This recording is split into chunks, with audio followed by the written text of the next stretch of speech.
Hello guys, welcome to Bhavna's Online Academy. So in this video, we are going to learn the accounting standard number 20, which is the earnings per share. Okay, so in this video, we are going to cover all the concepts and all the sums related to it. So watch till the end of the video to get the whole benefit of it. Yes, so earnings per share. So earnings per share is a term which has been used very commonly and you guys must have also heard a lot about it. It is nothing but when a company has a share capital, it has it in the form of its shares. So what happens is that when a company earns during a year, okay, or makes profit, when a company earns or makes profit during a year, it shares its earnings or profits to its shareholders. It shares its earnings or profit to the shareholder. So whatever these shareholders earn on their shares is known as earning per share. That means whatever the shareholders are going to earn on each of their share is known as their earnings per share. Earnings per share, that means on each of the share that they hold, how much are they earning in return. Okay, so this is a simple concept of earnings per share and you all might also know it. Okay, so what does AS20 specifically tells you? So AS20 deals with the determination and presentation of EPS. So AS20 says that it is going to help you to determine. Here what does determine mean? Determine means that AS20 is going to help you to compute the EPS. On how you must compute the EPS, it is going to help you. And secondly, it is going to tell you that how you have to present the EPS. What does presentation here means? So they usually show, so a company usually shows earnings per share in its financial statements. So AS20 is going to tell you that where in the financial statements you have to show the EPS, at which place you have to show the earnings per share. So what they tell you is that EPS should be shown on the face of statement of P&L. It should be shown in the face of statement of P&L. Okay. And one more thing that you have to notice, not only it says that it should be shown in the face of P&L, it also tells you that there are two kinds of EPS that has to be shown on the face of statement of P&L. What are the two things that AS20 tells you? One, it has to be presented in the statement of P&L.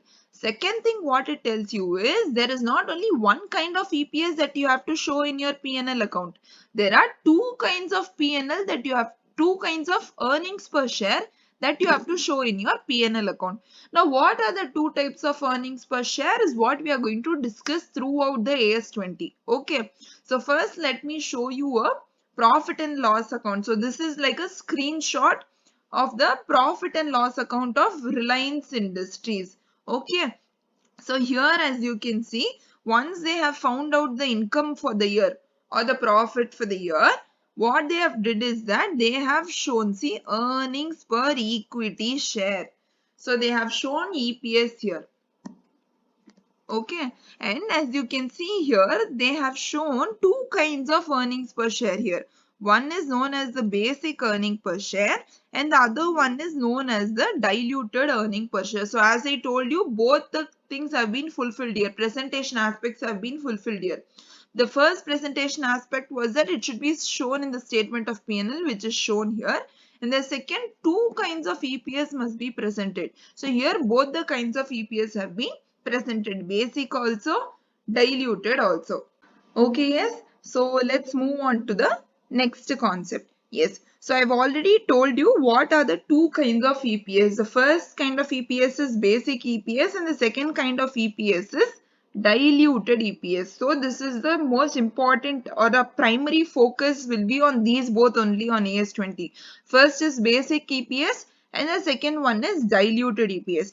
So in the exam, like from the exam perspective, diluted EPS is what is frequently asked in the exam. But to understand or know how to compute diluted EPS, it is very important that you know how to compute basic EPS. Okay, so both are equally important if we see in that perspective. Okay.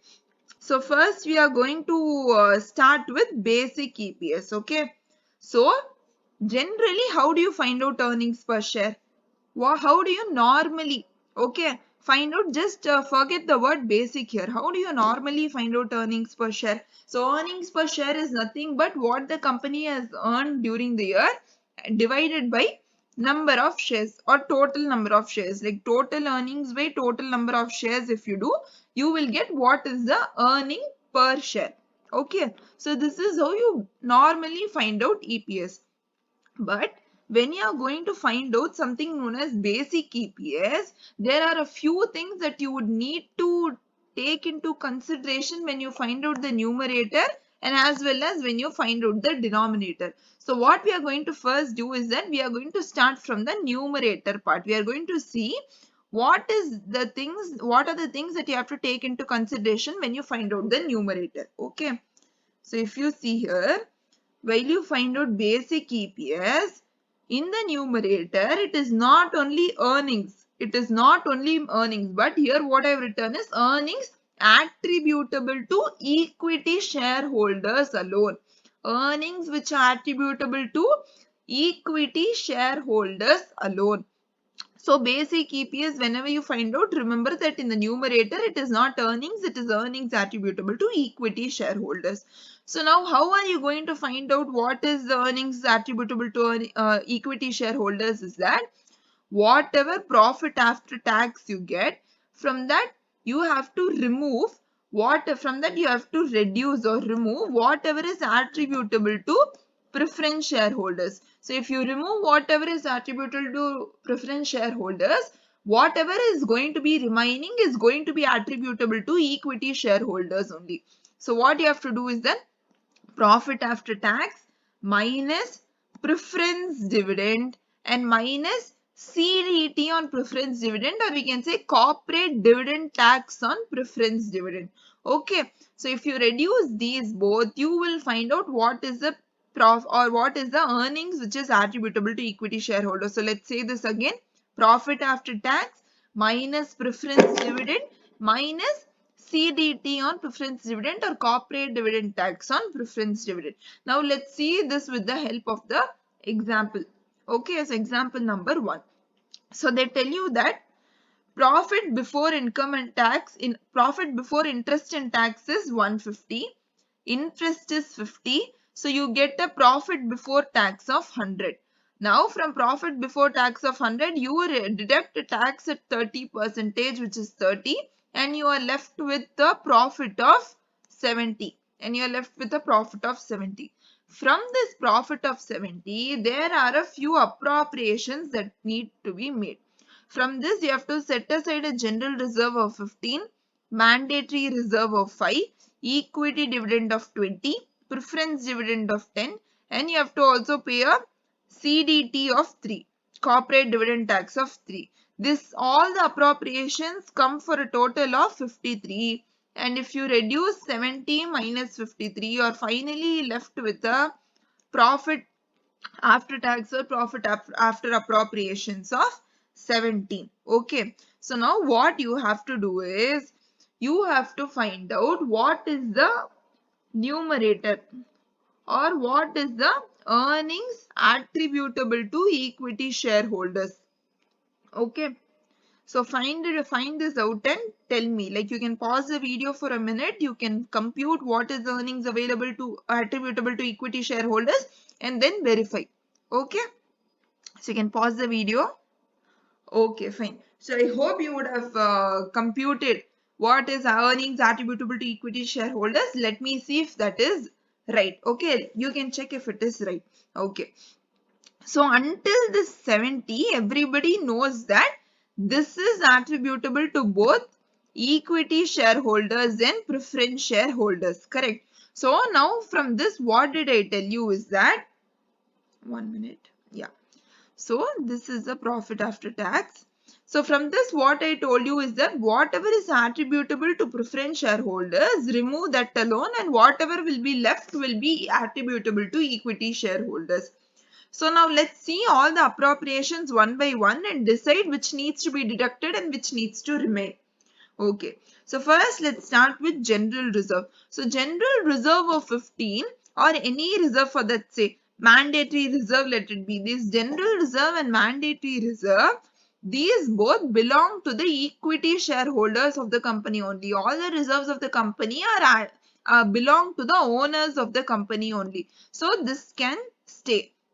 Next, equity dividend. So equity dividend is also related to equity shareholders only. So let this also stay. Preference dividend. Preference dividend is not related to or is not attributable to the equity shareholders. This is attributable to the preference shareholders. So this you have to deduct. Then finally you have corporate dividend tax of 3. Here this corporate dividend tax include corporate dividend tax attributable to equity shareholders and also preference shareholders. So what I told you was that corporate dividend tax on preference dividend alone you have to deduct. So from 3, 2 is related to equity dividend or equity shareholders and 1 is related to preference dividend. So CDT on preference dividend is 1. So 1 alone you can deduct from this 70. Okay. So if you do this, you will be left with the earnings attributable to equity shareholders. Here you can see. So 70 is the profit after tax minus 10. 10 is the preference dividend minus 1. 1 is nothing but CDT on preference dividend. So if you do this, you will be left with the earnings attributable to equity shareholders of 59. So this will be your numerator. So this will be your numerator. Here, one more thing that you would need to remember is here I have shown it as PAES. That means profits attributable to equity shareholders. You can also show it as EAESH or earnings attributable to equity shareholders. Both are the same only. Okay. So fine. Numerator part you would have understood by now. Okay, numerator part is done. Okay. Next thing that you would need to understand is that when you were normally finding out your EPS, in numerator we just wrote total number of shares. But same way as the numerator, when you are finding out the basic EPS, there is one more or there are a few more things that you would need to keep in consideration or take into consideration when you find out the denominator. It is not just going to be total number of shares. So what is there in the numerator? In the denominator. So in the denominator, number of shares only they have written, but they have told you to find out weighted average number of shares. So what they have told you is to find out weighted average number of shares. So number of shares you generally know what it is, but what is weighted average number of shares is what we are going to understand now. Okay. So first I'll read this out. I don't know if you'll be able to understand, but once we see through the examples, you will have a clear idea of what it is. So what you have to do is you have to take the number of shares. Generally, as you take, you have to multiply it with the period weight. You have to multiply it with the period weight. So what is period weight here is that you have to multiply it with n by 12. Here what n represents is that for how many months the share has been there in the company. For how many months the share has been there in the company, you have to write in the place of n and you have to divide it by 12. Okay. So this you will do into period weight and then you have to multiply into value weight. Value weight means x divided by face value. So what is x here is that x is the amount that has been paid up. So amount that has been paid up, you have to keep it in the place of x and you have to divide it by the face value part. Okay. So this is how you are going to find out weighted average number of shares into period weight. Period weight is going to tell you how many months the share has been there in the company. Into value weight means each share how much has it been paid up. So this is how you're going to find out weighted average number of shares. Once let's go through example and see this. Yes. So what they tell you is that on 1st April, we have 1 lakh shares in the company. That means this is the opening balance of shares. Okay, on 31st July, you make an additional issue of 60,000 shares.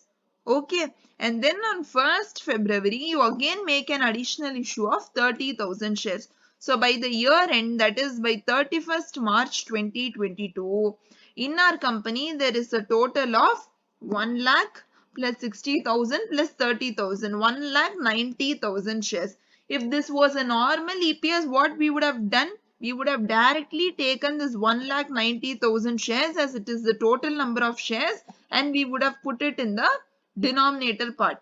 But now that we are finding out basic EPS, we would need to especially find out weighted average number of shares, right? Okay, so how did I tell you we'll find out weighted average number of shares? Number of shares into period weight into value weight. Here in the question, they haven't mentioned what is the paid up value or what is the face value. So the last part for now we can ignore. For now, we are going to find out the weighted average by using number of shares into period weight alone, because the period alone they have given, like from which date the shares have been there in the company.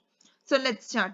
So you are going to find out weighted average number of shares. That's what I've written as a short form as WANS.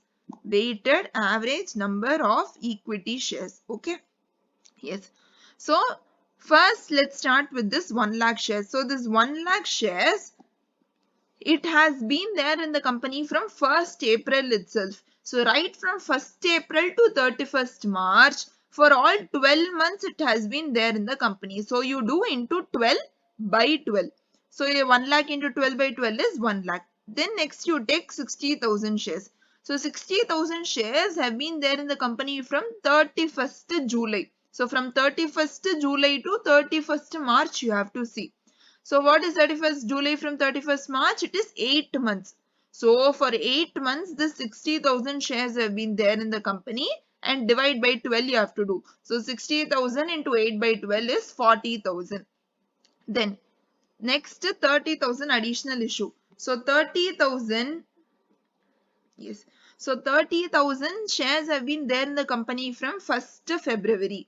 So from 1st February to 31st March is 2 months. So this 30,000 shares have been there in the company for 2 months and divided by 12. So totally 5,000 shares.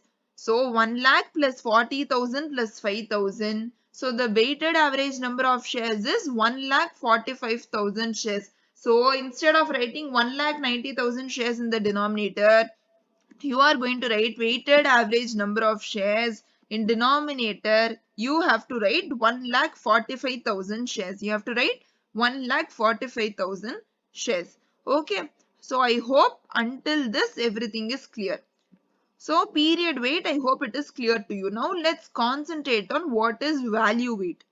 So the same example I have continued here. So on 1st April you have 1 lakh shares. On 31st July you make additional issue of 60,000 shares, and on 1st February you make additional issue of 30,000 shares. Until this everything is same. But here I have added something, that face value of all the shares is rupees 10. Okay, and 1 lakh shares have been rupees 10 fully paid up. And then if you see the 60,000 shares, out of rupees 10, rupees 7 has been paid up. Rupees 7 has been paid up. Whereas in 30,000 shares, out of rupees 10, rupees 5 have been paid up.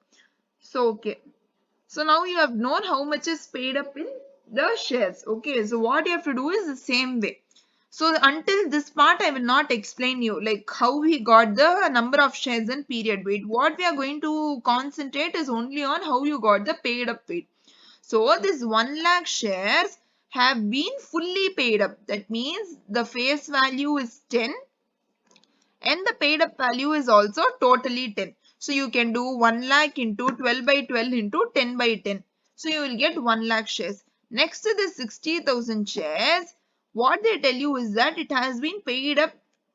The paid up value is only 7 rupees out of 10. So you have to do 7 by 10. 7 represents how much it has been paid up. So 60,000 into 8 by 12 period weight into 7 by 10 value weight. If you do this, you will get 28,000. The same way, 30,000, how much has it been paid up? Rupees 5 has been paid up out of rupees 10. So 5 in the numerator, 10 in the denominator. So if you do this, you will get 30,000 into 2 by 12 into 5 by 10, 2,500 shares. So here what will be the weighted average number of shares that you are going to write in the denominator? It is going to be 1,30,500 shares. So it is going to be 1,30,500 shares. So this is how you will do. You will find out your weighted average number of shares. Number of shares into period weight. Period weight will represent how many months the share has been there in the company. Into value weight. Value weight means how much the total amount has been paid up. Okay, so I hope this is clear to you. So basic EPS is nothing but earnings attributable to equity shareholders by weighted average number of shares. BEPS, we can in short form we call it basic. See, BEPS, basic earnings per share, equal to PAES is nothing but profit attributable to equity shareholders divided by VANS. PACE divided by VANS. VANS is weighted average number of shares. So I hope basic earning per share is clear to you all. Now what we are going to do is we are going to see a few illustrations from the study material and then move on to the next topic. So illustration number 1. So in illustration number 1, they tell you that on 1st January, balance at the beginning of the year is 1,800 shares. Then on 31st May, you issue additional shares for cash, 600 shares you are issuing. Then on 1st November, you buy back the shares. You buy back shares of 300. You buy back 300 shares. So you have to find out what is the weighted average number of shares. Okay. So in this case, what you will do is that, so the same way, you will write what is the date, then what is the particulars, the number of shares, and then you can write the weight. You can write both the weight, period weight and value weight. And if you multiply number of shares into weight, you will get your weighted average number of shares. Okay. Okay, so in the question, what they have told you is that on 1st January, you have a balance at the beginning of the year or opening balance of 1,800 shares. So the shares have been there from 1st January itself. Okay, so since here they have told you that opening balance is from 1st January, it means that the year that they have taken into consideration is not from 1st April to 31st March. It is 1st January to 31st December. So this 1,800 shares have been there right from 1st January. So 1st January to 31st December, 12 months it has been there in the company. So into 12 by 12. Okay, here they did not give you any value weight. So we are going to ignore that. So 1,800 into 12 by 12, 1,800. Then they have told you that on 31st May, they make an additional issue of 600 share. So from 31st May to 31st December, how many months it has been there in the company? The 600 shares. It has been there for 7 months in the company. So into 7 by 12. So 600 into 7 by 12 will be 350. Okay. Then they tell you that on 1st November, you make a sale, or in simple terms, or here how it is written, you can say you make a buyback of 300 shares. So in this case, when there is any kind of a sale or buyback, what you can do is, instead of counting for how many months this share has been there in the company, instead of that, you can find out for how many months this share has not been there in the company. Okay, so whenever you make a purchase or make additional issue, or if there is opening balance, always find out for how many months it has been there in the company. Whereas in the case when you are going to sell the shares or you are going to do a buyback, find out for how many months it's not there in the company and reduce that. That will be more simple. Okay. So 300 shares. For how many months it's not been there in the company? It has been buyback has been done on 1st November. So for 2 months it has not been there in the company. So 2 by 12, if you do 300 into 2 by 12, 50 shares will come. So reduce 50 shares from the total. and you will get 2100 total. Okay. So here you will have a doubt now. For all these shares you have done, like for how many months it's been there in the company. Why not do the same for the last share also or for the buyback also? So I'll clear this out to you. Okay. So there is another method by which you can find out your weighted average number of shares. Okay. So how you can do that is that you have to see what is your balance at each point. Balance at each point you have to see and then multiply it with the number of months or your period weight. Multiply it by, in simple terms we'll write, you have to multiply it with your period weight. Okay. So on 1st January, you had 1800 shares. Correct? Yes. What happened was that after that, on 31st May, they made an additional issue of 600 shares. So on 31st May, what was the balance in the company? It was nothing but 1800 plus 600. 2400 was balance in the company. That is the total number of shares which were there in the company at that particular point of time. On 1st January, the total number of shares that were there in the company was 1800. Whereas on 31st May, the total number of shares that were there in the company was 2400. Then what happened was that on 1st November, you made a buyback of 300 shares. That means 300 shares were reduced in the company. So 2400 minus 300, you were left with 2100 shares on 1st November. You were left with 2100 shares on 1st November. So now you have to see, for how many months was this 1800 shares there in the company? It was there from 1st January to 31st May. It was there from 1st January to 31st May. So it is nothing but for how many months we have to calculate? January, February, March, April, May. So for 5 months it has been there in the company. So into 5 by 12. Then 2400 shares. For how many months it has been there in the company? 2400 is the total number. Okay. So 1800 was the balance from 1st January to 31st March only. After that the balance rose up. Okay. It rised. So from 31st May to 1st November, how many months was 2400 our balance? So our balance of 2400 was for May, June, July, August, September, October. Okay, so it was also there for 5 months in the company. So 1800 was our balance for 5 months and 2400 was our balance for the next 5 months.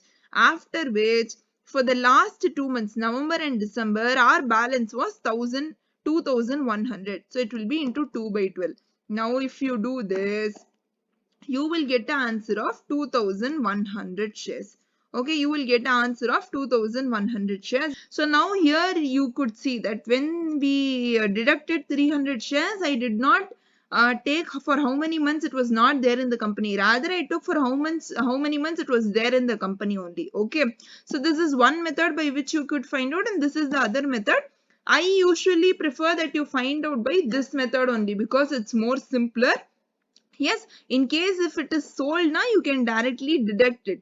Okay. Or it is your choice personally. If you find this method is easy, then you can go on with this method also. So these are the two methods by which you can find out your veins. Okay. Yes. So now let's move on to the next illustration. Illustration number 2. So in illustration number 2, they tell you that on 1st January, balance at the beginning of the year is 1800. Face value is 10. Paid up value is also 10. On 31st October, you issue new shares. 600 shares you issue. Face value is 10. Paid up value is also 10. So let's find out. You have to find out the veins only. Weighted average number of shares. So on 1st January 2021, the opening balance is 1800 shares. So from 1st January to 31st December, it has been there in the company for 12 months. So into 12 by 12 into, you have to do paid up value weight. Here face value is also 10, paid up value is also 10. So into 10 by 10. So if you do 1800 into 12 by 12 into 10 by 10, you will get 1800. Okay. Then next they tell you that they have issued 600 shares. So on 31st October, they have issued 600 shares. So from 31st October to 31st December. So for 2 months, it has been there in the company into So it is into 2 by 12 into the paid up value weight. So it has been only 5 rupees paid up. So into 5 by the total face value of 10. So it will be 600 into 2 by 12 into 5 by 10, which will be 50. So 1800 plus 50, 1850 is your vains. 1850 is your vains. So I hope the illustration number 2 is also clear to you. Okay, fine. So this was all about basic EPS. So I hope the topic of basic EPS is clear to you all. Okay. Next, what we are going to see is, we saw that in the denominator vains, we find out something, we multiply the number of shares with something known as period weight. We multiply the denominator or the number of shares into period weight to find out the weighted average. Now we are going to see a few more points about this period weight. Now we are going to see a few more points about this period weight only. Okay. So period weight, what they tell you is that period weight should be considered. Period weight should be considered from effective date and not from the issue date. What they tell you? Period weight should be considered from effective date and not from issue date. Okay. So what is this effective date? What is this issue date? I'm going to tell you in a simple manner now. In the sums, in the illustrations that we already, solved here, how did we calculate period weight? Now let's just see this example. Okay. So here for the 600 shares, what was the period weight we took? We did 2 by 12. Okay. That means 2 months it has been there in the company. Okay, from what date did we find out this 2 months? We found out it from 31st October to 31st December. So from the date from which you calculate the period weight, it will be known as your effective date. So in this case, 31st October will be your effective date. That means from the date from which you are going to find out your period weight. Here, for this opening balance, from 1st January you found out your period weight, that is from 1st January to 31st December. So here the 1st January is your effective date. In the second case, 31st October was your effective date. So in simple terms, effective date is nothing but the date from which you are going to start calculating your period weight. Okay. So this is what is effective date. Okay, so then why they have written issue date here will be a question that you will have in your mind. So this I'll clear it in some time. For now, let's read more about what are the effective dates. Okay, so the effective date. Okay, so the effective date might change from each and every share. So depending upon what is the nature of the shares. Depending upon what is the nature of the shares or for what purpose. 1 minute. Depending upon the nature of the shares or for what purpose this shares have been issued, the effective date will be decided. Okay. So don't think that for each and every kind of shares, whenever it is issued itself. So up what happened in the above illustration, what happens? 600 shares were issued on 31st October.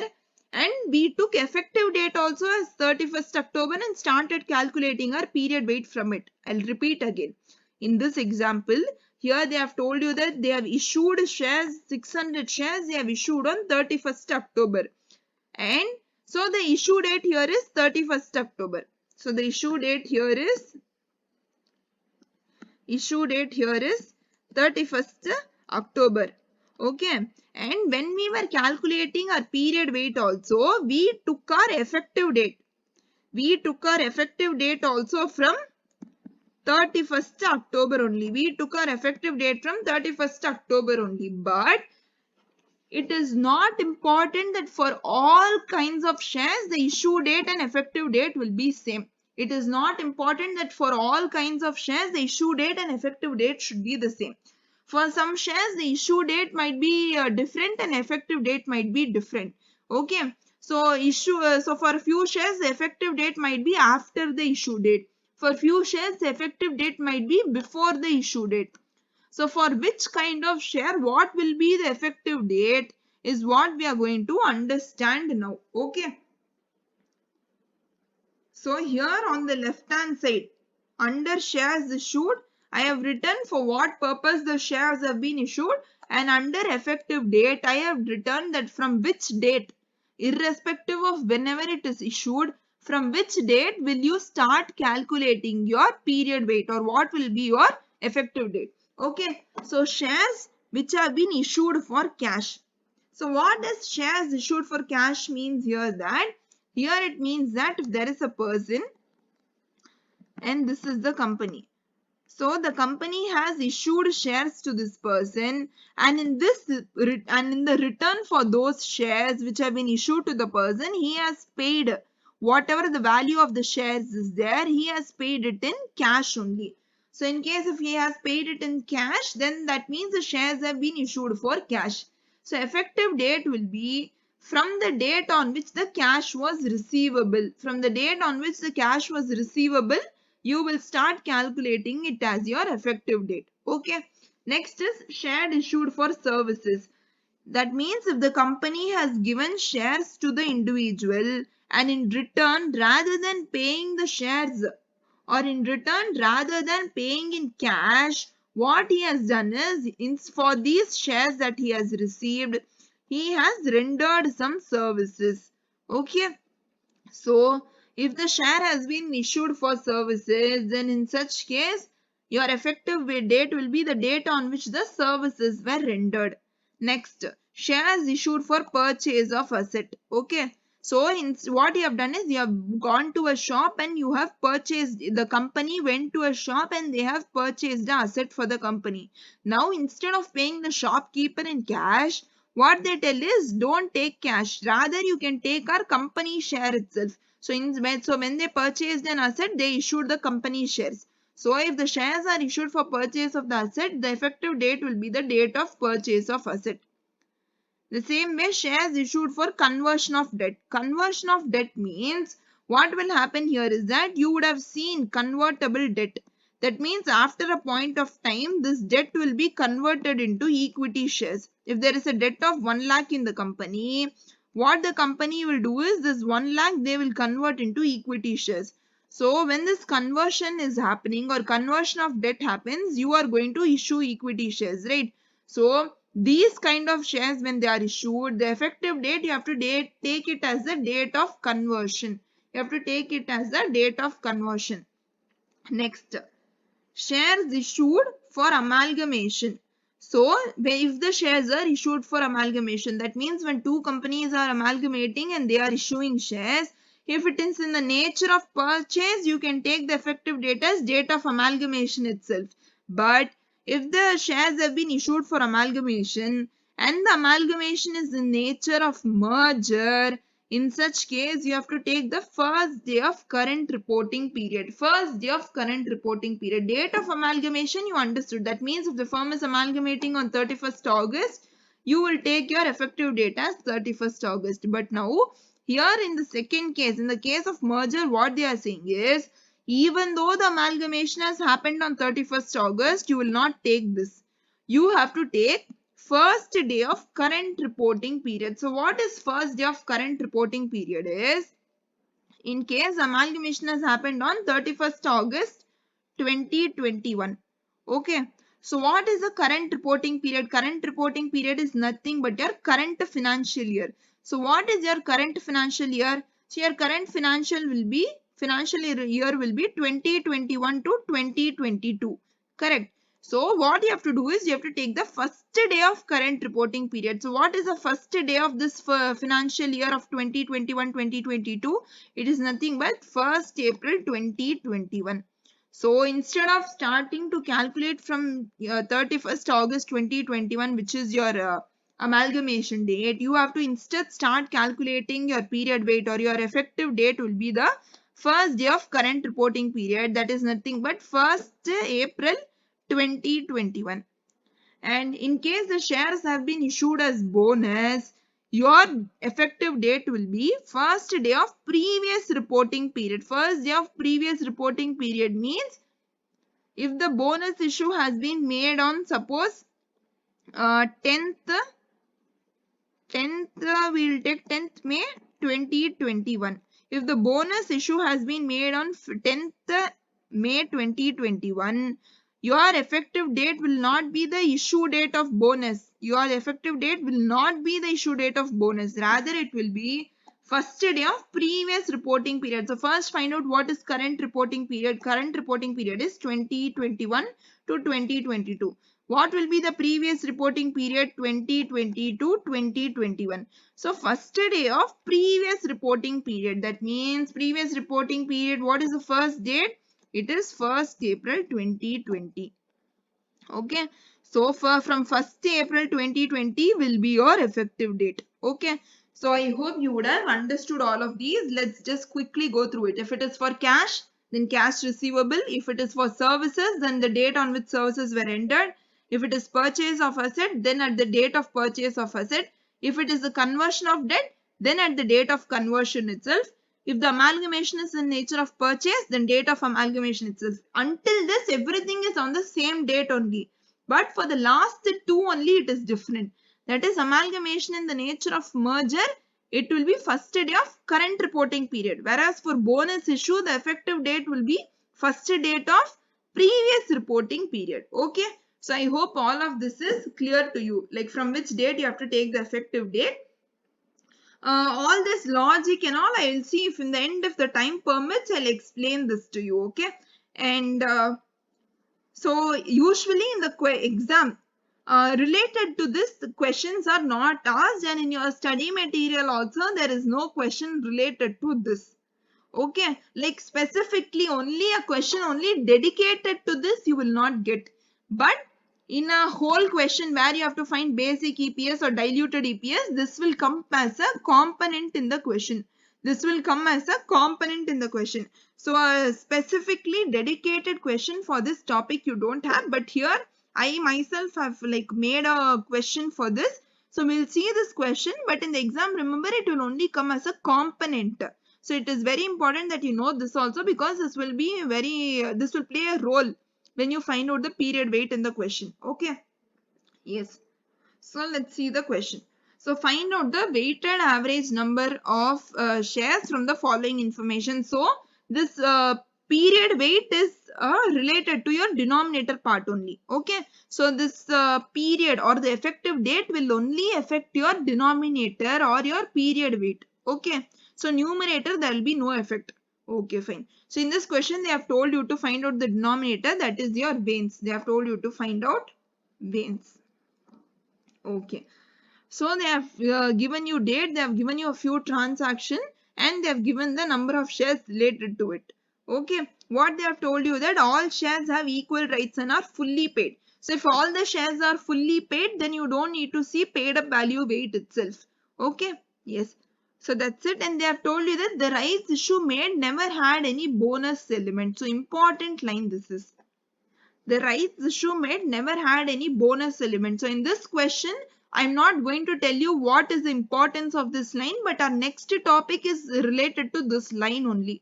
Okay, at that time you will understand what is the importance of this line. So for now, since you don't have any bonus element and rights issue, we can directly move on to the question. So simultaneously we'll see the question and also answer. Okay. So what they say is, on 1st April you had an opening balance of 9,000 shares. So on 1st April you had an opening balance of 9,000 shares. So for how many months? For how many months this 9,000 shares have been there in the company? Right from 1st April to 31st March. So for all 12 months it has been there in the company. So here the effective date will be 1st April itself. So usually for all the opening balances, the opening date will only be the effective date. So don't get confused on that. For all the opening balances, the opening date will be the effective date. Okay. So into 12 by 12. So 9,000 into 12 by 12, it will be 9,000. Next, they tell you on 1st July 2021, you made a rights issue, one for every 3. That means for every 3 shares held in the company, you made a right issue of 1 share. So what happened on 1st July? You made a rights issue of 3,000 shares. How is it 3,000 shares? So totally in the company, there were 9,000 shares. You told that for every 3 share held, you are going to give 1 share. So it is 9,000 by 3 into 1. So 3,000 shares was the rights issue. Okay, so 3,000. So now before we move on to see what is the effective date of these 3,000 shares, there is one thing that I would like to tell you. Okay, there is one important thing that you have to remember. Okay, so what you have to remember here is that here I have given you 1, 2, 3, 4. Okay, here I have given you 6 cases. Here I have given you 6 cases. And for this 6 cases, what is the effective date you have to take? I have told you. Then your question will be, what about those cases which are not covered in the 6 cases? So what about those cases which are not covered in the 6 cases? So what are the other cases which are not covered here? It is opening balance case, and the second case is like we saw rights issue case. So in such cases, what do we need to do? So whatever cases or whatever types which are not covered in the 6, for all of this, you can directly take issue date equal to effective date itself. So there will be no other effective date for it. So issue date will be its effective date. Okay. So this is a confusion that you might have, which I have cleared now itself. So for rights issue also, what will be the effective date? Was you have to see if it was covered in the 6 cases that we discussed prior to this. No, it was not covered. Okay. So the effective date will be the same date it was issued. So it will be 1st July 2021. That means from 1st July 2021 to 31st March. Okay. So it has been there in the company for 9 months. So into 9 by 12. So 3000 into 9 by 12, 2250. Okay. Then next they tell you that on 1st October 2021, the shares were issued for assets purchased on 1st May. Okay. So they tell you that here 3000. So here what they tell you that 3000 shares were issued. So this is a case. Here you can see. So here what they tell you that 3000 shares were issued on 1st October 2021. But what they tell you is that these shares were issued because they purchased the asset. For asset purchase, they issued these shares. Okay. And when was the asset purchased? The asset was purchased on 1st May 21. Here if you can see, the issue date is 1st October 2021. But the asset purchase dated 1st May 2021. So here which date you have to take? Like we already discussed, for the purchase of asset, the effective date will be the date of purchase of asset only. So here you must not take the issue date. You have to take the date of purchase of asset. So what is the date of purchase of asset? It is nothing but 1st May 2021. Okay. So here you can see. So the date of issue is 1st October 2021. The shares were issued for asset purchase. 3000 shares were issued, but the effective date will not be 1st October. It will be the date on which the asset was purchased. It is 1st May 2021. So from 1st May 2021 to 31st December, how many months? 11 months. So 11 by 12. So 3000 into 11 by 12 will be 2750. I hope this is clear. Then next they tell you on 31st October 2021, amalgamation in the nature of merger happens for 4500 shares. So 4500 shares were issued because amalgamation happened in the nature of merger. In the nature of merger, what did I tell you? So in the nature of merger, it will be first day of current reporting period. So what is the first day of current reporting period? So what is the reporting period here? The reporting period here is 21-22. First day of current reporting period will be 1st April 2021.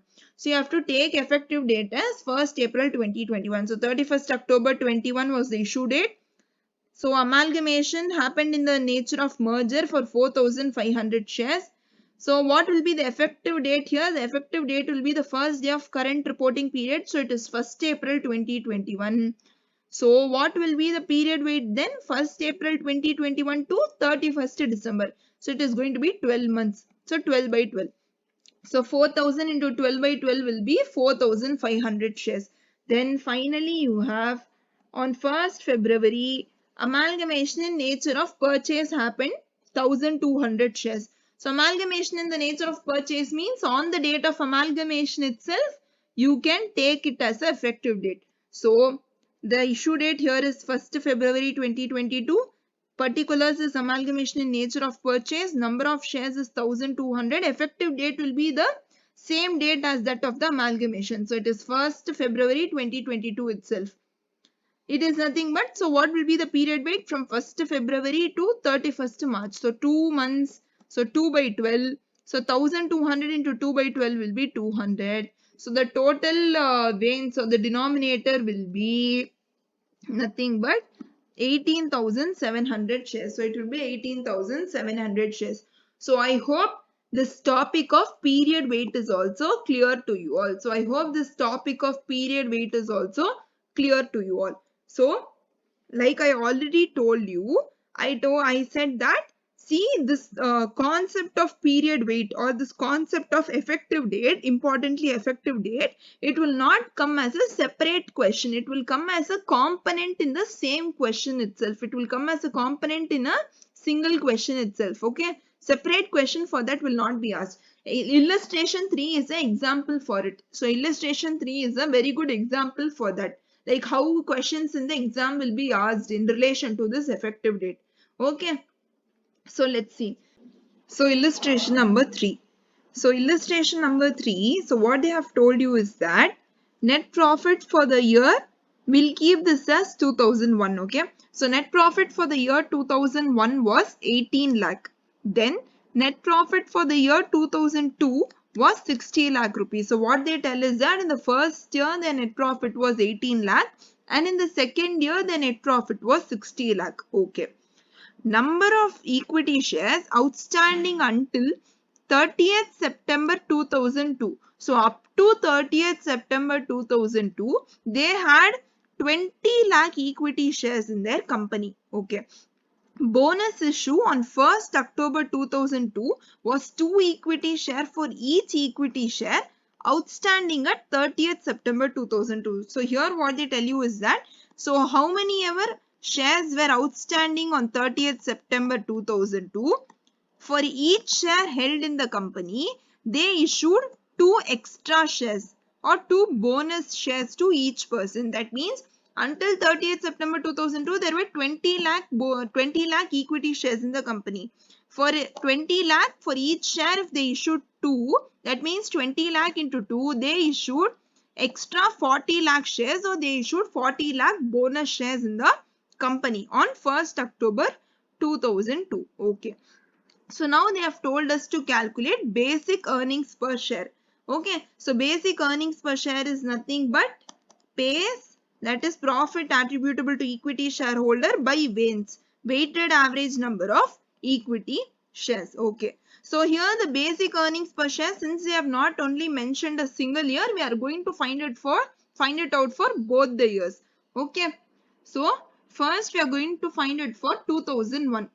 So on year end of 2001, the basic earnings per share is going to be earnings. What is earnings attributable to equity shareholders? It is 18 lakh rupees here.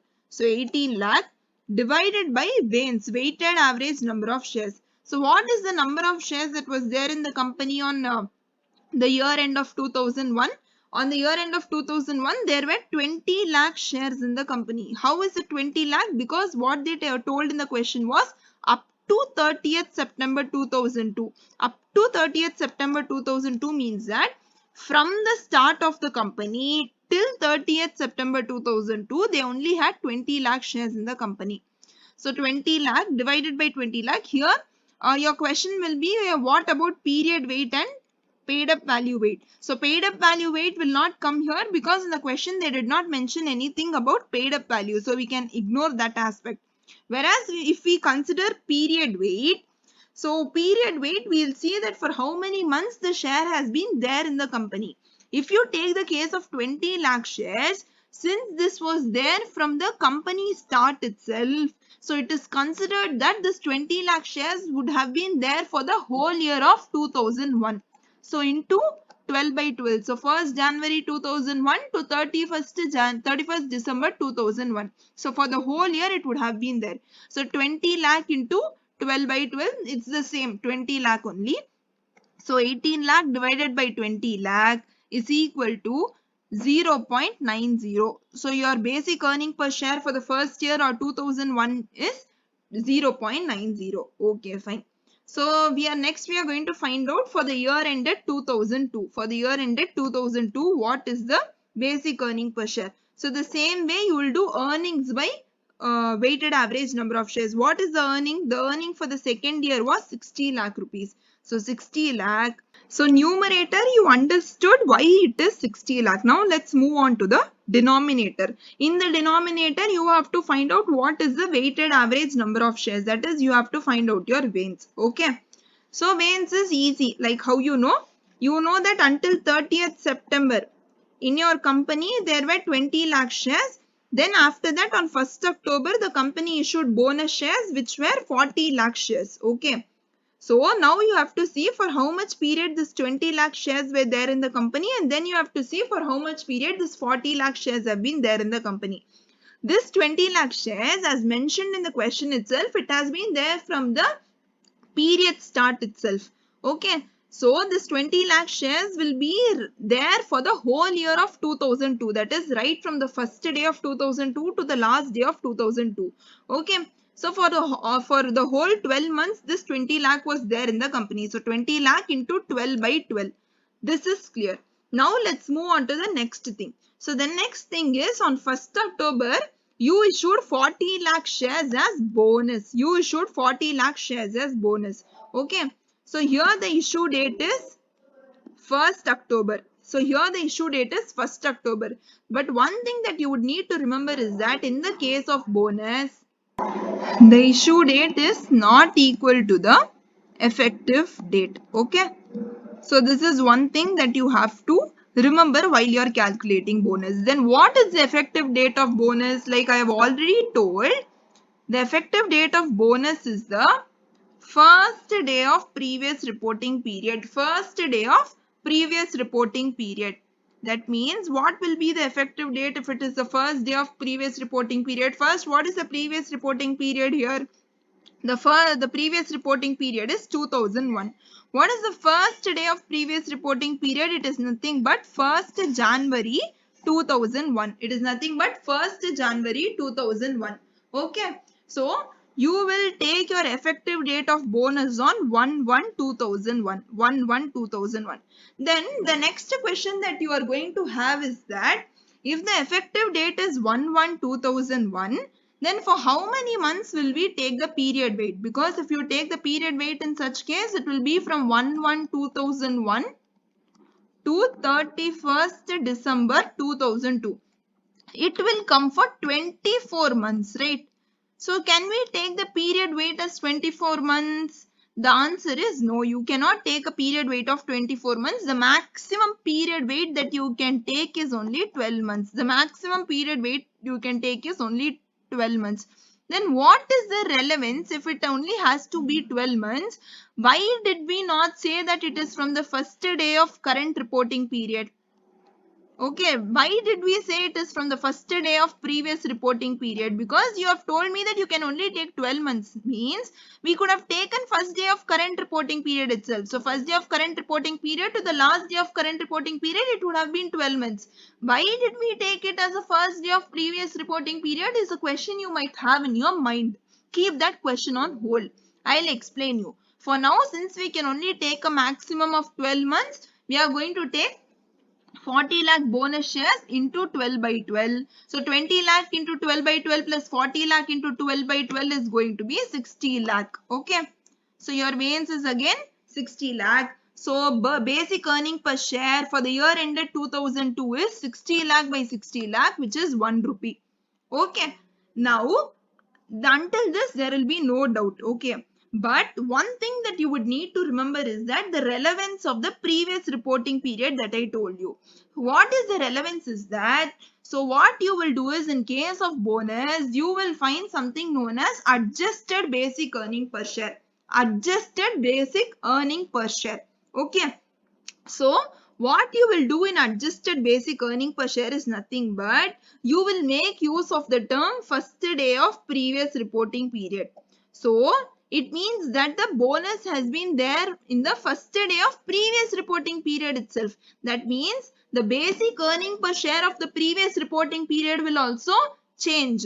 Correct. How will it change? The numerator will be the same, 18 lakh earnings. What will happen in the denominator is that you will do 20 lakh into 12 by 12 plus you will do the bonus has also been there from the first day of 2001. First day of 2001. So from first day of 2001 to the last day of 2001 into 12 by 12, 40 lakh into 12 by 12 and you will find the denominator as 60 lakh. Okay.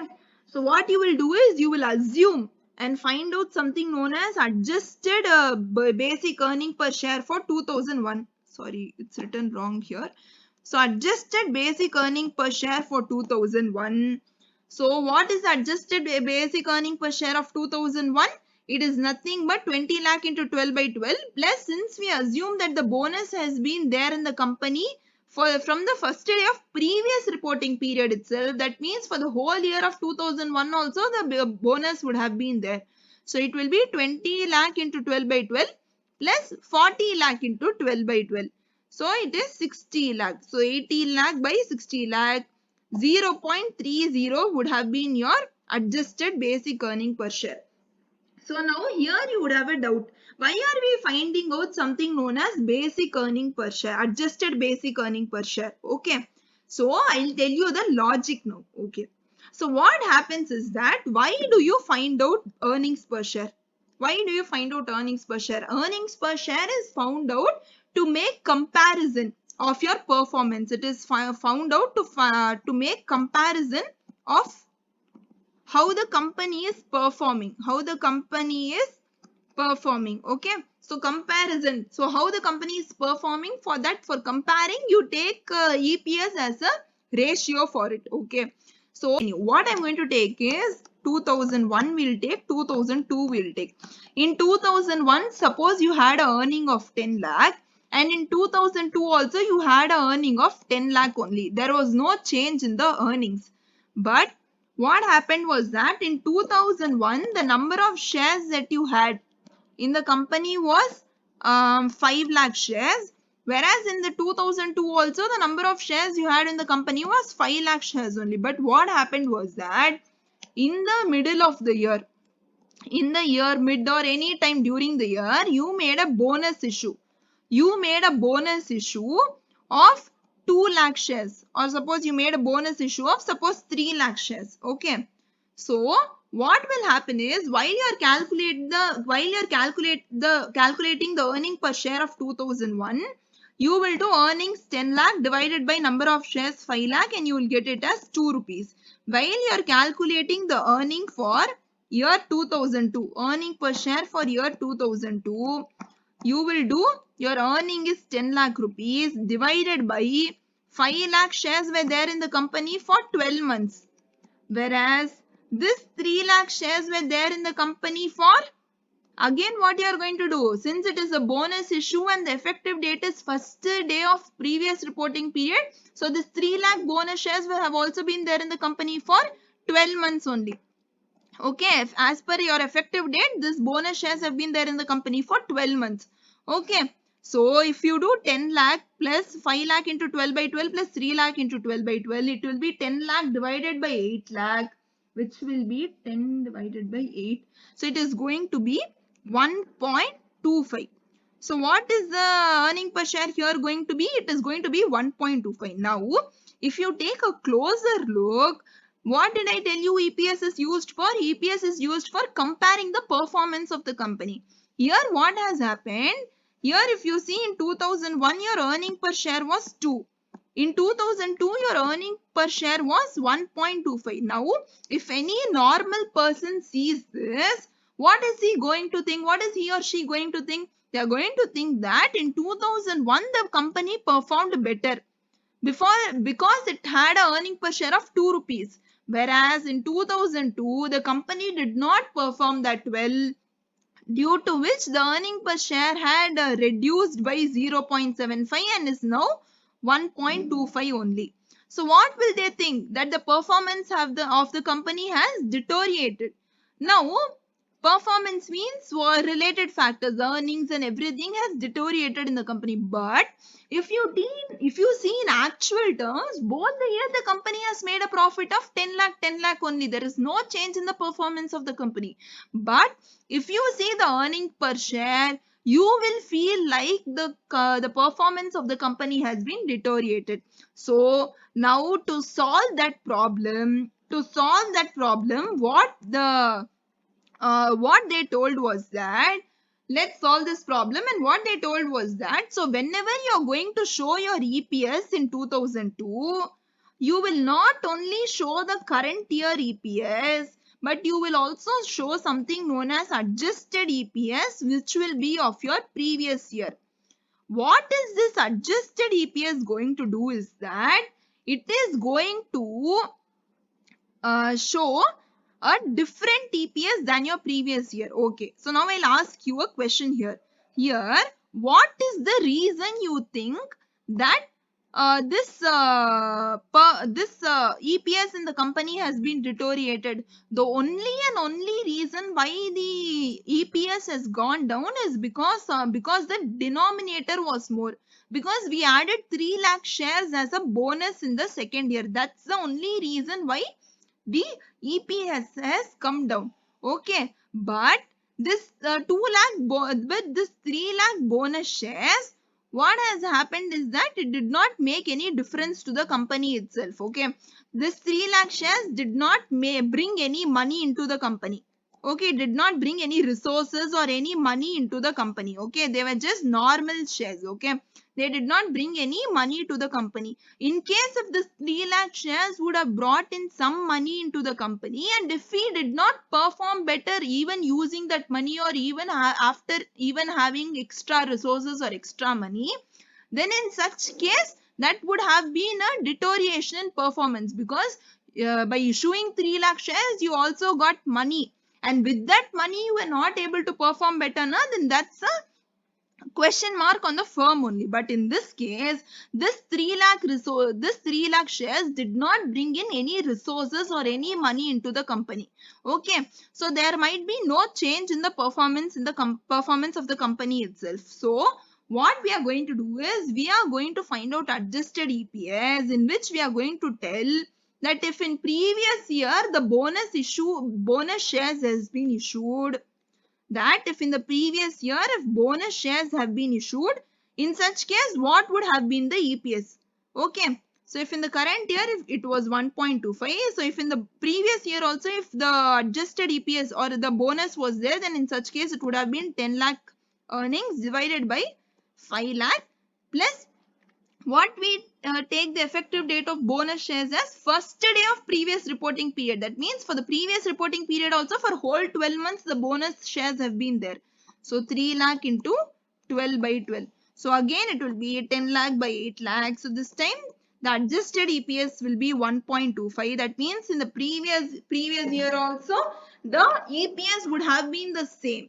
Okay, so by doing this comparison you show that, let it be current year or previous year, the earning per share has remained the same. There has not been any difference in earning per share, and the company have been performing in the same way only. So this is the relevance of why you find out adjusted earning per share, and why is it given in the bonus alone, that it has been there in the company from first day of the previous reporting period. Okay, so I hope you have understood. Okay, fine. So that was your third illustration. Okay.